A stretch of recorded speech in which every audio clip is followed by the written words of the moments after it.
छोटे से बंगाली गांव में, जहां नदी के किनारे एक पुराना जादुई बरगद का पेड़ था।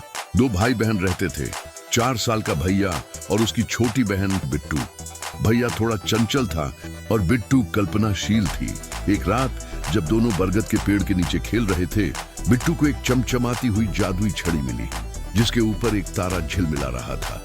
उसी समय पेड़ के ऊपर से एक पुरानी रंग बिरंगी जादुई चटाई नीचे गिरी और एक बड़ा सा पक्षी ज्वाला उनके सामने प्रकट हुआ। ज्वाला ने बताया, तारा, छड़ी और जादुई चटाई एक प्राचीन जादू का हिस्सा है, जो गांव के पुराने खंडहर में छुपी एक जादुई किताब के लिए बनाए गए थे। लेकिन एक शैतान जादूगर अंधकार राज, जो खंडहर के नीचे एक गुफा में रहता था, वह किताब और छड़ी दोनों चुराकर गांव के सारे रंग चुरा लेना चाहता था, ताकि दुनिया रंगीन सपनों से अंधेरे भूत में बदल जाए।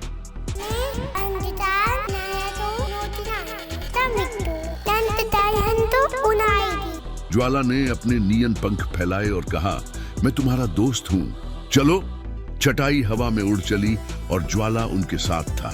उन्हें खंडहर की गुफा तक जाना था, जहां रास्ते में जादुई दलदल, एक उलझा हुआ जंगल और अंधकार राज उनका इंतजार कर रहे थे। जादुई दलदलंदी के पास एक बड़ा सा दलदल था, जहां जमीन खुद बच्चों को खींच रही थी।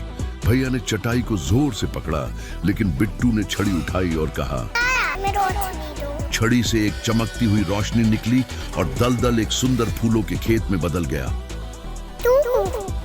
दादू की दुनिया की नानी है। आगे एक जंगल था, जहां जादुई बेलें उन्हें पकड़ने की कोशिश कर रही थी।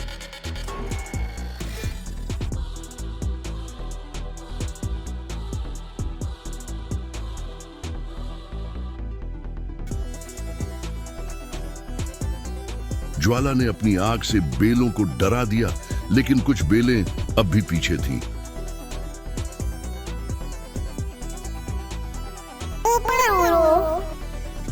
और चटाई ने एक तेज उड़ान भरी, जंगल के ऊपर से निकल गई।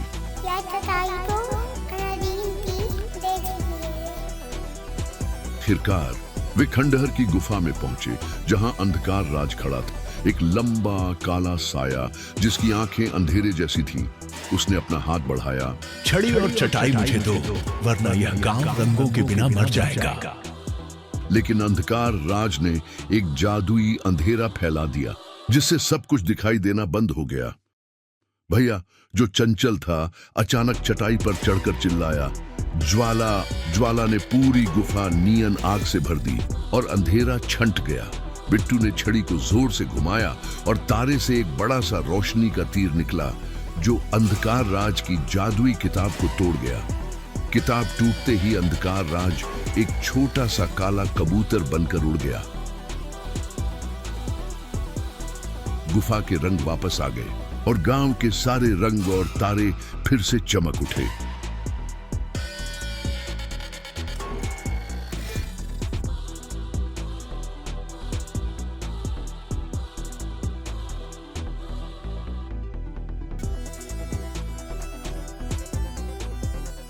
कहानी का अंत ज्वाला ने कहा, तुम दोनों भाई बहन और चटाई के जादू ने गांव को बचा लिया। बिट्टू ने छड़ी और चटाई को बरगद के पेड़ के पास एक सुरक्षित जगह पर रखा, लेकिन भैया से कहा,